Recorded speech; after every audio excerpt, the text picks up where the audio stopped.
আচ্ছা, আশা করি গত ক্লাসগুলোর মাধ্যমে লোকাল এসইওর কিওয়ার্ড রিসার্চ নিয়ে আপনাদের মনের মধ্যে যত ধরনের কনফিউশন ছিল সব ক্লিয়ার হয়ে গিয়েছে। এখন আপনার কাজ কি বলেন তো? এখন আপনার কাজ হচ্ছে এই জিনিসটা বেশি বেশি প্র্যাকটিস করা। আপনি ধরে নিবেন যে এই ওয়েবসাইটটা হচ্ছে আমার ক্লায়েন্ট, এখন তার জন্য আমি কিওয়ার্ড রিসার্চ করব। এভাবে আপনি ধরে নিয়ে তার জন্য কিওয়ার্ড রিসার্চ করে ফেলবেন। যদি পারেন ওই ওয়েবসাইটে তার তো কন্ট্যাক্ট ইনফরমেশন থাকে, তাকে সুন্দর করে কিওয়ার্ড রিসার্চ ফাইলটা পাঠিয়ে দিবেন যে ভাই দেখো তোমার জন্য আমি কিওয়ার্ড রিসার্চ করে ফেলছি, তোমার যদি ভালো লাগে দেন উই ক্যান ওয়ার্ক। এটা কিন্তু একটা ভালো আইডিয়া হতে পারে। আচ্ছা ফাইন।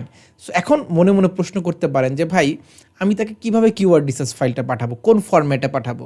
এখন আপনি কাজ শুরু করার সময়ও হইতে পারে এটা, সো এটা আমার ক্লাস নাম্বার 11 হবে, সরি। সো এটা আপনার কাজ করার শুরুর সময় হতে পারে, বা আপনি ক্লায়েন্ট আউটরিচ করার সময় হতে পারে। সো এই ফরম্যাটটা আপনারা ফলো করতে পারেন। যেমন ধরেন আমরা এখানে ধরে নিছি যে আমাদের এই হাব প্লাম্বিং ও হচ্ছে আমাদের ক্লায়েন্ট। তো আমাদের বোঝার সুবিধার্থে আমরা এখানে ধরে নিলাম যে ও 3টা সার্ভিস দেয়: ইমার্জেন্সি প্লাম্বিং, ড্রেন ক্লিনিং আর ওয়াটার হিটার রিপেয়ার। এই 3 ধরনের সার্ভিস ও দেয়। কয়টা লোকেশনে দেয়? 3টা লোকেশনে, নিউ ইয়র্ক, ব্রুকলিন আর কুইন্স। ওকে, আচ্ছা এখন আমি দেখব সর্বপ্রথম যে আমার ইমার্জেন্সি প্লাম্বিং নিউ ইয়র্ক এটা নিয়ে কোনো পেজ ক্রিয়েট করা আছে কিনা। যদি থাকে তাহলে ওই পেজের ইউআরএলটা এখানে বসাই দিব। ইমার্জেন্সি প্লাম্বিং ইন ব্রুকলিন এটা নিয়ে কোনো পেজ ক্রিয়েট করা আছে কিনা, যদি থাকে তাহলে ইউআরএলটা বসাই দিব। ইমার্জেন্সি প্লাম্বিং ইন কুইন্স এটা নিয়ে কোনো পেজ ক্রিয়েট করা আছে কিনা, থাকলে বসাই দিব। আবার ধরেন ড্রেন ক্লিনিং ইন কুইন্স এটা নিয়ে কোনো পেজ ক্রিয়েট করা নাই, তাহলে আমি এখানে সুন্দর করে লিখে দিব গ্যাপ ক্রিয়েট পেজ, মানে আমার এখানে পেজ ক্রিয়েট করতে হবে।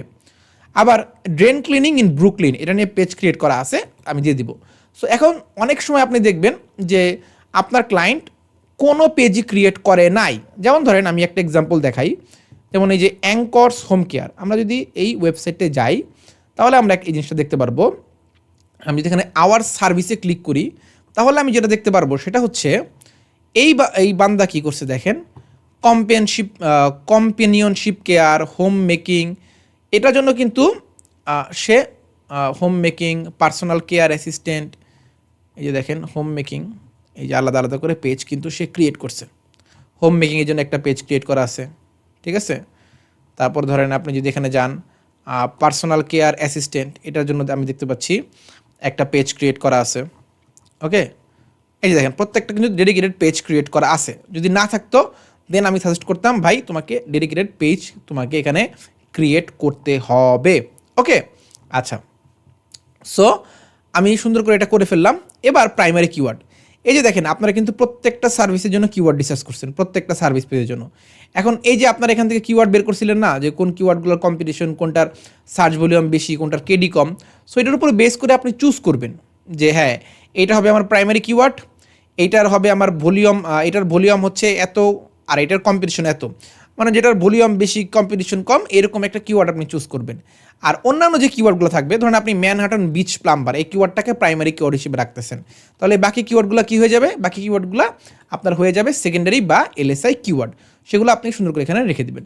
সো এই ফাইলটা ক্লায়েন্টকে পাঠাবেন, ক্লায়েন্ট যদি অ্যাপ্রুভ করে দেন আপনি এই কিওয়ার্ড রিসার্চ ফাইলের উপরে কাজ শুরু করে দিবেন।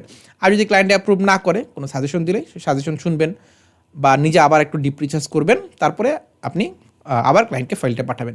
এভাবে 2-1বার ক্লায়েন্টের সাথে নেগোসিয়েশন করার পর আপনি কিওয়ার্ড রিসার্চ ফাইলটা ফাইনাল করে ফেলবেন।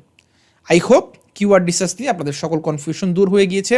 স্টিল যদি কারো কোনো কনফিউশন থাকে আপনারা নোট করে রাখবেন, লাইভ যে সেশনগুলো হবে সেই সেশনে আপনারা প্রশ্ন করবেন। আই হোপ আমরা সেগুলোর অ্যান্সার পেয়ে যাবো ইনশাল্লাহ।